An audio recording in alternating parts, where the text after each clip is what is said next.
Hello everyone, I'm Jeffrey Wold, Editor-in-Chief of Retail Media IQ. Welcome to a special edition of our video forum. We're coming to you today from the NACDS annual meeting, and we're very pleased to have as our guest Meg Rand, Senior Vice President of Client Development at Acosta Sales. Great to see you. Yeah, thanks, Jeff. You guys recently published a very robust study on the whole GLP-1 phenomenon. Maybe you could begin by just giving us a few of the key insights that you gleaned from the work. Yeah, absolutely. So this is something that we feel very passionately about as it impacts a number of our clients and our retail partners. I think having a continuation of the study was really important to us as just the way that it continues to grow. But I think really understanding the halo impacts that the GLP-1 has had, it's much more beyond proteins and fibers. It's touching categories in beauty and health and wellness and hydration, and we're going to just continue to see this be a growth opportunity. Let's drill down a little bit on a couple of points you made. I know Gen Z and millennials came up big as influencing this whole transformation of the various categories. Can you talk about that a little bit? Yeah, they sure did. They are into this in a really big way. And that's everything from the new pill form that's come out just this year, which makes it a lot more affordable and no more injections. Well, I think that's the key part. I think that's a big key part, because we found in the study last year that affordability and needing to use needles was a big reason why people didn't want to.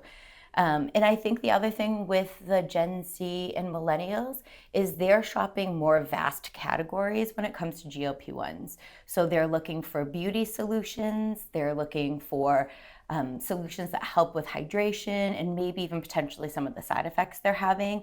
But they are absolutely the largest contributors to the movement that we're seeing off of the GLP-1s. Maybe you could tell us a little bit more about how GLP-1s and this new group of users is viewing personal wellness and what it means to some of the segments within personal wellness. Yeah, and that is a really large impact. I think what we're going to see is some of the movements that are happening within personal wellness start to reach well outside of people who are using GLP-1s to a vast population of people who want the same benefits. I think you're going to find, in what we're hearing from consumers, is they're using protein and fiber even if they're not on a GLP-1. They want to feel good and they want that same happiness effect that we know that people who are taking GLP-1s and losing weight are feeling. They're feeling more confident, they're feeling more empowered, and it's even impacting their whole household with true happiness throughout. Who doesn't want that, right? So the attitudes of GLP-1 users themselves are influencing other consumers as well. 1,000,000%. And I think we'll almost find that here in the near future, someone can coin a new phrase for GLP-1, because I think this is just the beginning. The effects of it are going to impact many people who never take the medication. And do you have a sense of to what degree retailers and CPG companies are aware of the transformation underway and are responding to it? I think they want to respond to it. I think there's still some questions of what that looks like. And we've had lots of conversations with both our CPG partners as well as our customer partners, because we want to help consumers and meet them where they're at. That's how they're shopping in the stores themselves and finding products that they know are going to help them feel better and that they can trust. Trust is a huge thing with consumers. They're paying closer attention to ingredients and what's better for them. And then I think for the retailers, they just need to create a space that, almost like how they have gluten-free sections, you need to be able to have a way that you're calling out to consumers that this is something that's truly better for you. CPG manufacturers need to really think about the evolution of their products and how they can show up better in meeting the consumers in that clean ingredients, high protein, high fiber, so that we continue this happiness effect. You mentioned trust as being critical.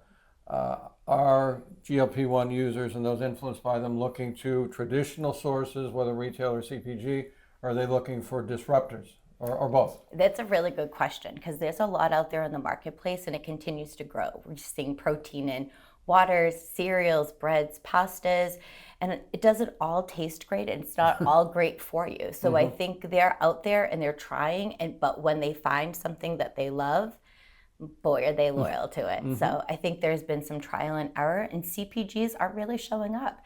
They're adding flavors to their products that's helping to fill a void that a GLP-1 user doesn't get to sample in that category anymore. So. And you're seeing some emerging brands as well, I would expect. Amazing emerging brands. And I think some that are bleeding over from what would have been a traditional natural category that you're seeing more in conventional grocery. They're almost at some point, I imagine, maybe won't be that clear distinction anymore. It's going to become a lot more blended. Interesting. Final question for you. Now, we've covered a lot of ground in a short time. What are the 3 or 4 points that you would like our audience to take away? What should retailers and manufacturers be focusing on amidst all this activity and movement?